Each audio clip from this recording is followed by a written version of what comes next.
En manchette aujourd'hui, la ministre Caroline Proulx, députée de Berthier, prend position dans la course à la chefferie de la CAQ. Bonjour à tous et bienvenue à votre bulletin d'information diffusé sur les ondes de CTRB, votre télévision locale et régionale, en ce 27 janvier 2026, à la belle humeur, au pupitre.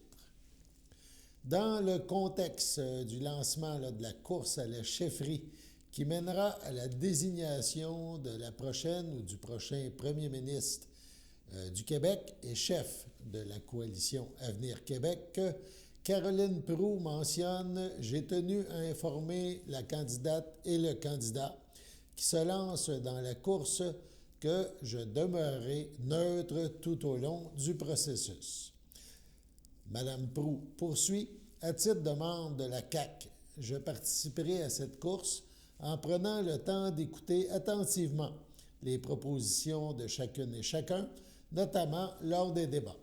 J'exercerai mon droit de vote en toute confidentialité et je n'appuierai publiquement aucun candidat ni aucune candidate. » Madame Proulx ajoute « Je souhaite la meilleure des chances à tous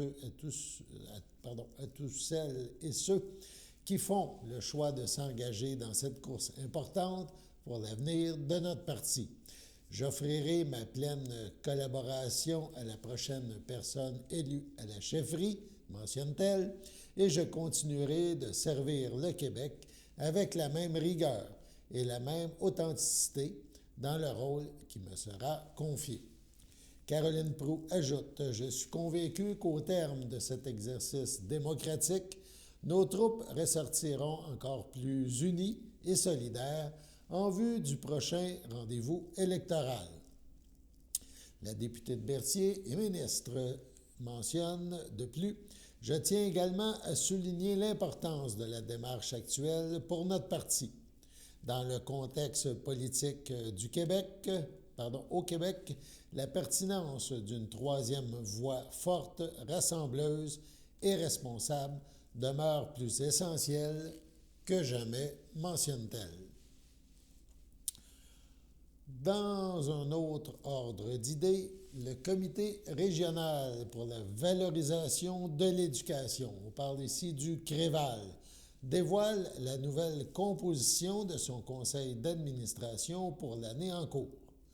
Une composition renouvelée qui se veut plus représentative des différents milieux engagés dans la réussite éducative de la petite enfance jusqu'à l'âge adulte. Pour y parvenir, l'organisme a récemment modernisé ses règlements généraux afin de rassembler plus largement les acteurs municipaux, scolaires, communautaires, du milieu des affaires et de la santé, ainsi renforcer la collaboration régionale autour des enjeux éducatifs dans la région de Lanaudière. Le conseil d'administration est présidé par Nathalie Ayotte du milieu municipal. Elle est épaulée par Julie Riopel à la vice-présidence et par Andréane Dubo à titre de secrétaire trésorière. Le CA regroupe également des représentants du milieu communautaire, de l'éducation, de la santé, de l'enseignement supérieur et du secteur de l'emploi, assurant ainsi une diversité des points de vue autour de la réussite scolaire. Un poste demeure toutefois vacant, soit celui des organismes œuvrant principalement auprès des jeunes du secondaire et de leurs parents. Les personnes intéressées sont invitées à manifester cet intérêt auprès du CREVAL. Rappelons que depuis plus de 20 ans, le CREVAL mobilise les forces vives de Lanaudière afin de favoriser la réussite éducative et de valoriser l'éducation comme moteur de développement individuel et collectif. Pour en savoir davantage, il est possible de consulter le site creval.org, CREVALE.org.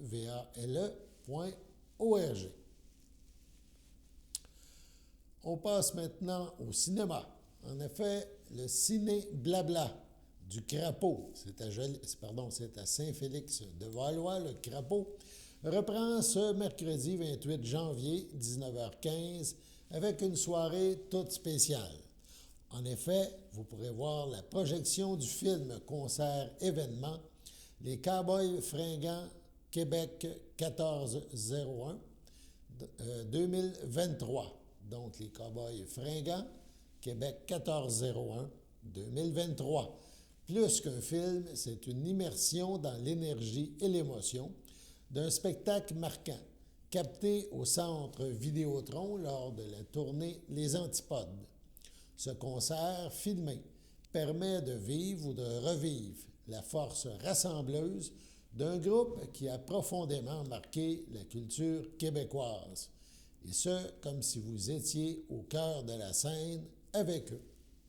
Les billets pour assister à cette projection sont en vente à la porte seulement au crapaud en argent comptant et votre place est alors garantie.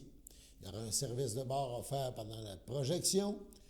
Écoutons un extrait de ce film.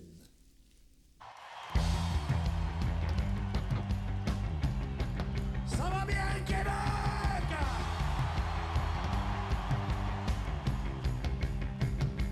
J'espère que vous êtes en forme. Il y a beaucoup de beau monde ici ce soir. On espère que vous allez passer une belle soirée en notre compagnie.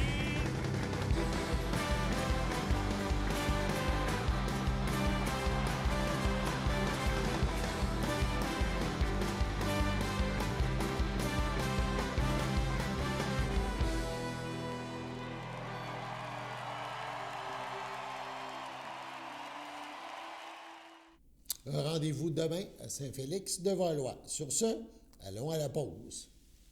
Votre station de télévision de Berthierville vous invite cordialement à son bingo hebdomadaire télédiffusé tous les samedis matins dès 9h30. Depuis longtemps, les fans de CTRB se divisent le joyeux montant de 600 $ chaque semaine à cette joute de bingo. N'oublions pas non plus le super bingo mensuel d'une cagnotte de 2000 $ que vous pourriez vous partager chaque premier samedi du mois. Un moment de fébrilité qui pourrait devenir payant pour plusieurs d'entre vous. Pour vous procurer ces fameuses cartes de jeu, les dépositaires participants sont à Berthierville, le dépanneur Formule 1, la station-service Arnois sur le boulevard Gilles-Villeneuve, le marché IGA Extra Famille Mont-d'Or sur la rue Gabriel Brissette, le marché Métro Boucher sur la rue Notre-Dame et la pharmacie Proxime sur la rue Frontenac. À Saint-Ignace de Loyola, le dépanneur Proxy sur la rue de la Traverse, la boucherie Aldo sur le rang Saint-Michel. C'est donc un rendez-vous hebdomadaire chaque samedi matin à 9h30 sur les ondes de CTRV, votre télévision locale et régionale, celle-ci toujours en haute définition. Toute l'équipe de CTRB vous remercie de votre fidélité et vous souhaite bonne chance.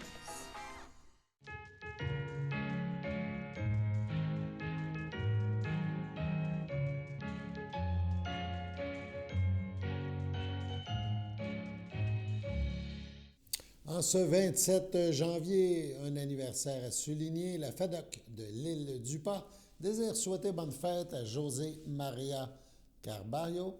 Donc, c'est votre anniversaire aujourd'hui, chères téléspectatrices, téléspectateurs. En ce 27 janvier, eh bien, toute l'équipe de CTRB se joint à moi et vous souhaite un heureux anniversaire. Le comité ZIP du Lac-Saint-Pierre a inauguré aujourd'hui au Biophore de Sorel-Tracy l'exposition Photos cohabiter 25 ans de partage au Lac-Saint-Pierre. Présentée dans le cadre du 25e anniversaire de la désignation du lac Saint-Pierre comme région de biosphère de l'UNESCO, l'exposition met en lumière un quart de siècle d'engagement pour la protection et la mise en valeur de ce territoire unique. Malgré la tempête, des élus de 3 paliers gouvernementaux et des acteurs du milieu se sont réunis pour souligner l'événement et échanger sur l'avenir du lac Saint-Pierre. Les photographies exposées sont issues d'un concours lancé par le comité ZIP. visant à illustrer la cohabitation entre les activités humaines et la biodiversité. Une mention spéciale a été faite au comité fondateur. 4 photographes se sont démarqués par la qualité de leurs œuvres. Jean Chamberlain de Trois-Rivières, Marcel Mayotte de Berthierville, Diane Roy de Saint-Ignace de Loyola et Flora White de Sainte-Anne-de-Sorel. Écoutons l'allocution du président du comité ZIP, Henri-Paul Normandin, fait lors de ce vernissage.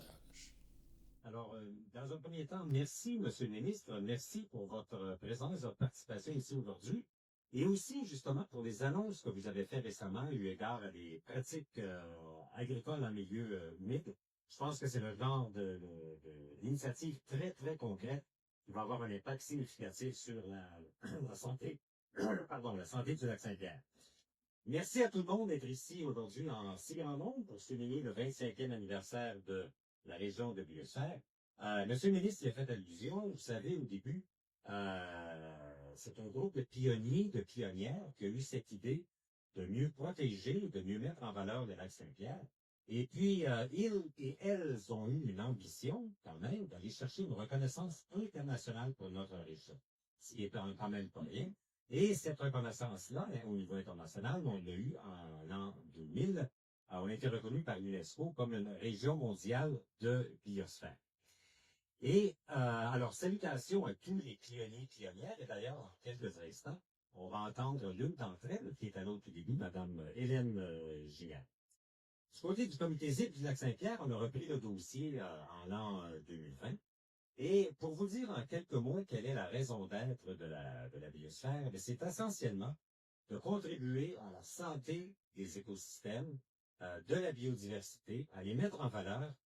Et essentiellement, on résume souvent ça dans les quelques mots qui suivent, c'est de rechercher l'harmonie entre l'activité humaine et la nature. Alors, c'est ça notre essence.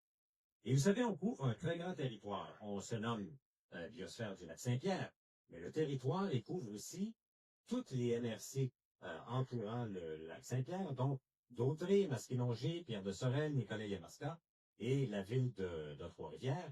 73 municipalités, un territoire qui en fait est presque aussi grand que l'île d'Anticosti, et un territoire qui est habité par 300 000 personnes, et qui inclut également la présence de 2 communautés des Premières Nations, la nation Wabanaki sur la rive sud et la nation Atikamekw sur la rive nord. C'est aussi, évidemment, on pense sur Lac-Saint-Pierre, on a une superbe exposition aussi au Biophare. D'ailleurs, félicitations aux gens du Biophare pour cette exposition. On pense évidemment au milieu humide du Lac-Saint-Pierre, mais ce vaste territoire, il y a aussi le territoire agricole, le territoire forestier. Il y a beaucoup d'endroits aussi où il y a l'activité industrielle, l'activité touristique. Alors, c'est un territoire qui est quand même très diversifié. Je vous énumérerai pas tout ce qui a été accompli en 25 ans. Je vais simplement souligner que il y a eu l'engagement de plusieurs organisations gouvernementales, non gouvernementales, citoyennes, pour mettre en valeur cette biosphère, et justement, par exemple, la lutte aux espèces exotiques envahissantes, la réhabilitation du milieu naturel et tout. Beaucoup de travail de concertation également. Et le comité ZIP, justement, coordonne la table de concertation du Lac-Saint-Pierre. On célèbre 25 ans d'activité, mais c'est aussi aujourd'hui, dans un certain sens, on essaie d'ouvrir aussi un nouveau chapitre où on essaie de faire mieux reconnaître la région de biosphère qui appartient finalement à toute la communauté. Vous savez, la région de biosphère, c'est pas un projet du comité ZIP, c'est une région qui appartient à tout le monde. Et si on a un modus operandi dans notre façon de fonctionner, ça se résume à 2 mots, mobilisation et partenariat.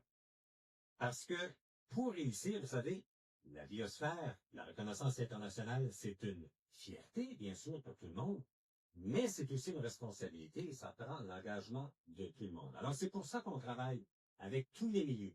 Les milieux gouvernementaux d'abord, gouvernement fédéral, gouvernement provincial, MRC, municipalité. On travaille avec la Commission canadienne de l'UNESCO.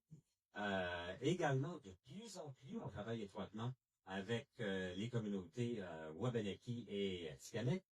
On travaille bien sûr avec le milieu agricole, le milieu forestier, le milieu touristique et tout, les ONG, bassins versants, ONG environnementales, et bien sûr les citoyens et les citoyennes. Alors, ça prend l'engagement de tout ce monde-là si on veut faire quelque chose d'utile avec la région de biosphère. Une illustration de ça, ça a été l'Assemblée des acteurs de l'eau qu'on a tenue il y a quelques semaines à Trois-Rivières, une assemblée où il y avait 200 acteurs qui étaient là de tous les milieux. Et on a eu le plaisir d'ailleurs de collaborer avec le ministère de l'Agriculture à cette occasion-là pour faire des consultations sur des thèmes qui ont fait par la suite l'annonce, le sujet d'annonce.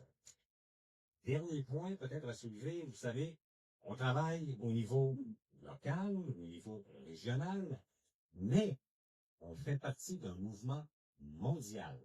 Parce que des enjeux environnementaux, on en a dans notre région, mais il y en a aussi à l'échelle planétaire. Et ici même, au Québec, on est 4 biosphères, en fait. Et d'ailleurs, j'ai les collègues on a les collègues des autres biosphères ici. Connexion de la nature, qui est la région de biosphère du Mont-Saint-Hilaire, la région de biosphère de Charlevoix et la région de biosphère de Manicouagan au Wakichka. Alors, peut-être, levez votre main, là, les collègues là, qui viennent des... Voilà, je reconnais Eric là-bas. Voilà. Alors, on est bien fiers que vous soyez là. Et c'est un mouvement aussi pan-canadien. On est 19 biosphères au Canada et plus d'une centaine à l'échelle mondiale. Alors, c'est dans ce contexte-là que votre présence ici aujourd'hui est très importante. Ça prend l'engagement de tout le monde et plusieurs d'entre vous, vous êtes déjà activement impliqués. Avant de terminer, vous me permettrez de saluer notre équipe parce que si on fait fonctionner tout cela, c'est parce qu'on a une équipe très dynamique et puis plusieurs d'entre vous ont été en contact avec les membres de notre équipe et j'aimerais les saluer ici aujourd'hui et les nommer. Vous lèverez votre nom à votre tour. Tout d'abord, notre directrice générale, Mme Geneviève Tardy, qui est un peu la locomotive derrière Pascal. Et on a également Sophie Lenain, Sophie Bernier, Catherine Fortier, Fanny Roy, Geneviève Robert, Elisa Durand, Louis Mathis, Frédéric Roy Audi. Et alors, c'est une équipe fort dynamique qui fait en sorte qu'on a beaucoup de réalisations à tous les jours. Et j'aimerais finalement souligner également la présence de nos collègues du conseil d'administration du comité ZIP. Là aussi, vous lèverez la main lorsque vous mentionnerez. M. Michel Péloquin, qui est également le maire de Sainte-Anne-de-Sorel. M. Michel Forget, de l'UPA. M. Guy Gérin-Lajoie. M. Christian Champagne. Je soulignerai également la présence d'un ancien membre du comité du conseil d'administration, en fait l'ancien président, M. Gérard Massé, à qui l'on doit beaucoup pour tout le travail qui a été accompli. Alors, un grand merci à tous et à toutes. Merci de votre engagement. Je vous souhaite une belle journée aujourd'hui, belle cérémonie, et je repasse la parole à notre maîtresse de cérémonie. Merci. CTRB a aussi remarqué la présence d'Hélène Gignac, qui était membre de la Corporation du Lac-Saint-Pierre, qui a permis l'attribution par l'UNESCO du statut de la région de la biosphère du Lac-Saint-Pierre. On l'écoute. Monsieur le ministre, Monsieur le député, Monsieur les maires,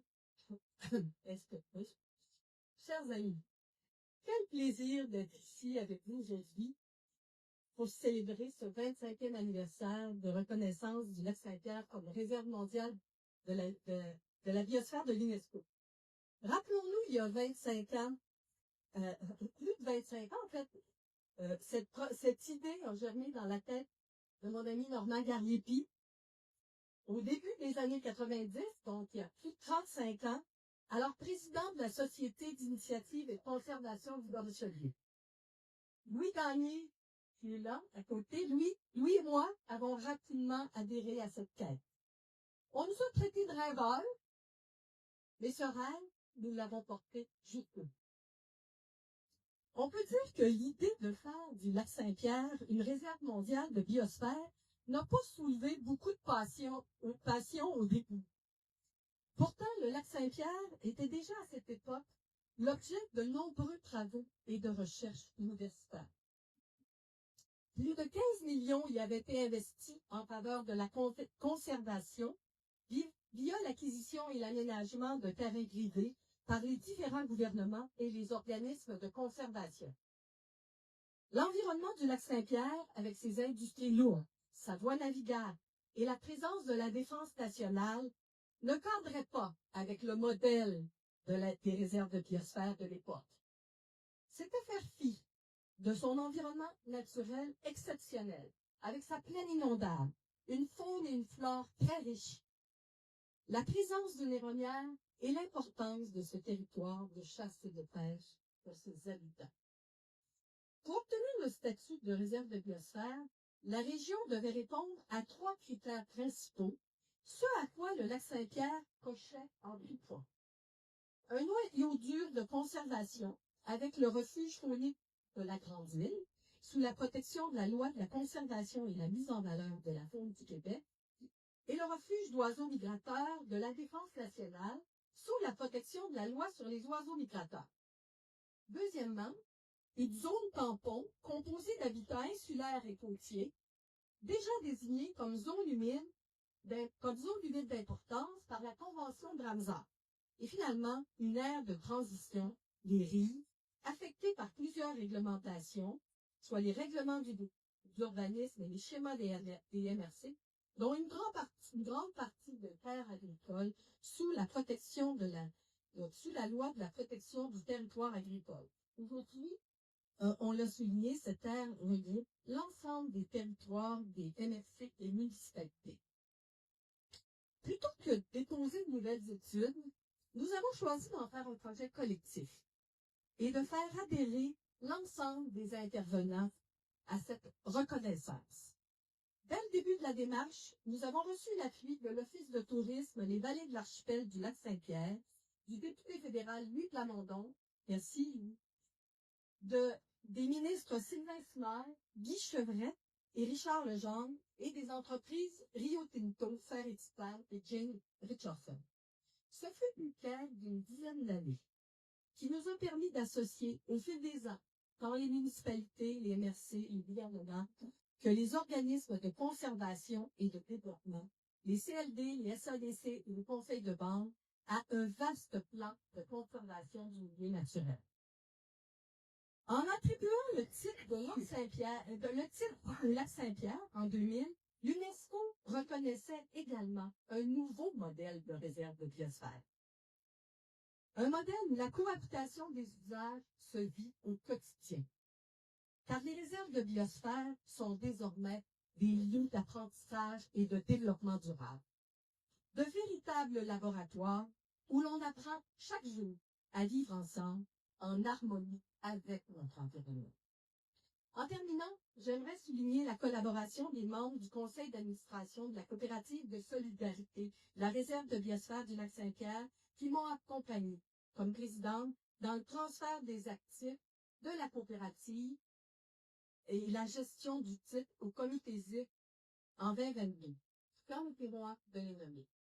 Roxane Dugas, Suzy Aubom-Sawin, Michel Péloquin, Paul Messier, André Barabé et Christian Bouchard. Et un merci tout particulier à la ZIC du lac Saint-Pierre d'avoir pris le relais et de poursuivre cette quête.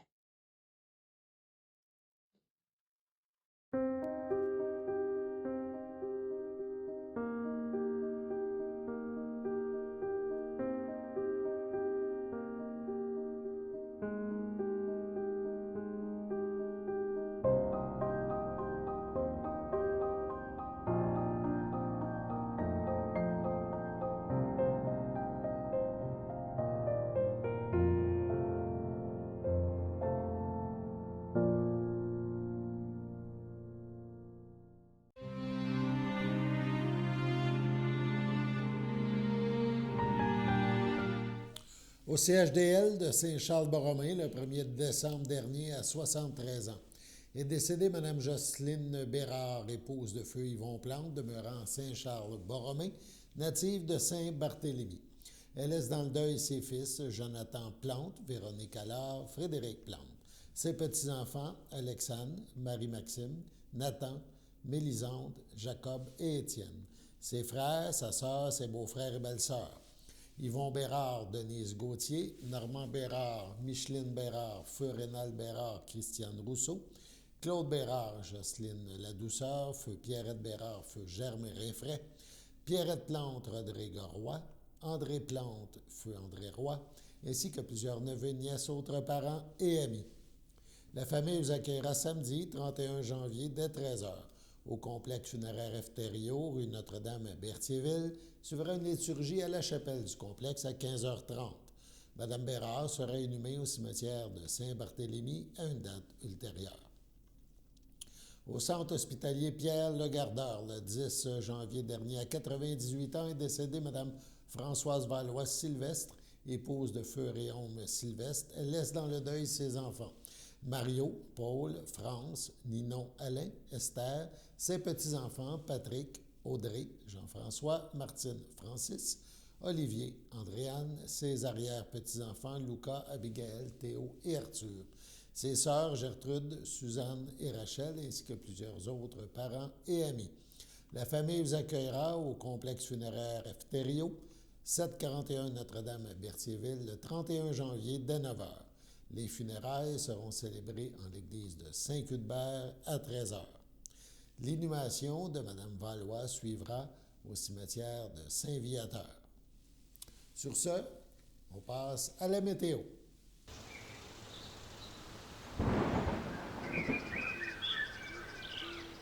Bienvenue à votre météo de cette semaine. Aujourd'hui, mardi soir, ce sera nuageux avec éclaircies, une température de moins 15, un temps ressenti de moins 20. Mardi nuit, ce sera un ciel variable, une température de moins 24, un temps ressenti de moins 30. Mercredi matin, ce sera généralement ensoleillé, une température de moins 23, un temps ressenti de moins 28. Mercredi après-midi, ce sera un ciel variable, une température de moins 12, un temps ressenti de moins 19. Mercredi soir, ce sera un ciel variable, une température de moins 19, un temps ressenti de moins 24. Mercredi nuit, ce sera un ciel variable, une température de moins 23, un temps ressenti de moins 28. Et voilà, c'était tout pour votre météo.